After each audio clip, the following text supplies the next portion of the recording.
Thank you for tuning in to No Gossip, Just Talk. I'm your host, Soleil, and today we're going to talk about the dark side of healing. What forgiveness really feels like. You know what's interesting about this topic is that people talk about forgiveness like it's this beautiful moment where everything just clicks. Like one day we wake up, let it go, smile, move on. But what's really talked about is what happens after we decide to forgive. Because forgiveness, if you know, like I know, it definitely has withdrawals. It almost feels like we're detoxing from a version of ourselves we've known for so long. Sometimes we've carried pain so long that it became a part of our identity. We knew how to survive with it. We knew how to think with it. We knew how to protect ourselves because of it. But some people don't warn you that before freedom comes discomfort. It's like our minds, our mind keeps trying to hand us back the hurt because it's familiar. It's like you decide you're done being angry, then suddenly memories start showing up out of nowhere. Old conversations replay. You remember things you hadn't thought about in years. And then all of a sudden you start wondering. You start wondering, did I really forgive? But I have learned this.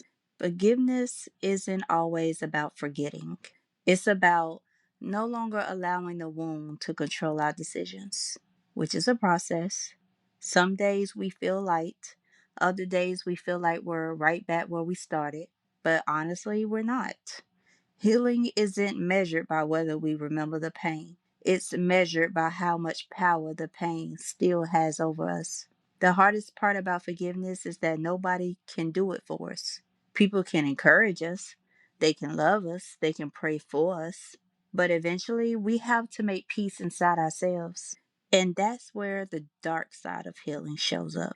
Because healing forces us to sit with ourselves. Sometimes we have to forgive ourselves for staying too long, for ignoring the red flags, for accepting less than we deserved, for becoming someone we didn't even recognize while trying to survive. Self forgiveness can be harder than forgiving anybody else because we know every decision we made, every mistake, every regret. And if we're not careful, shame will convince us we deserve to keep suffering.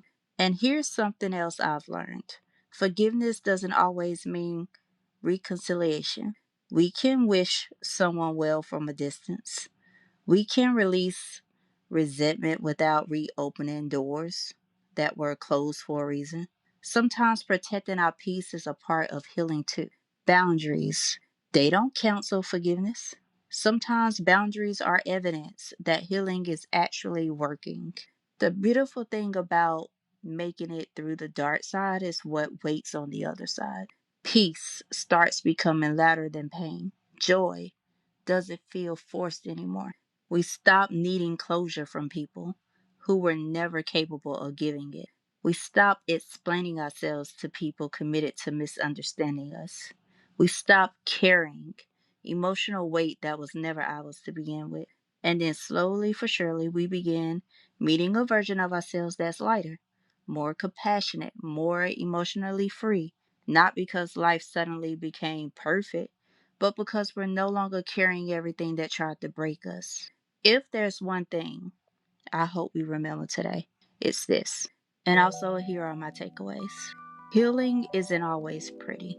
Forgiveness isn't always instant. Growth isn't always comfortable. Sometimes the journey gets darker before it gets brighter. Sometimes we have to walk through the withdrawals before we experience freedom.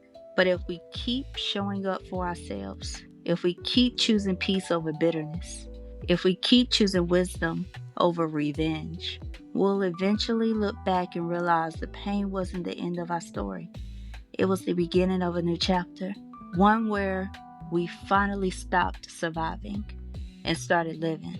All right, that's it for today's episode. Thank you for tuning in to No Gossip, Just Talk. I'm your host, Soleil. Make sure you subscribe, share the show, and stick around for more episodes to come. Now, before I go, check out my book series, If Only I Had a Home. It is close to my heart and opens conversations around mental health, bullying, family secrets, and the struggles we often keep hidden. You can find it on Amazon along with my other books or through my link tree at No Gossip Just Talk. And stay connected because I have more books and music coming your way. Until next time, ciao for now.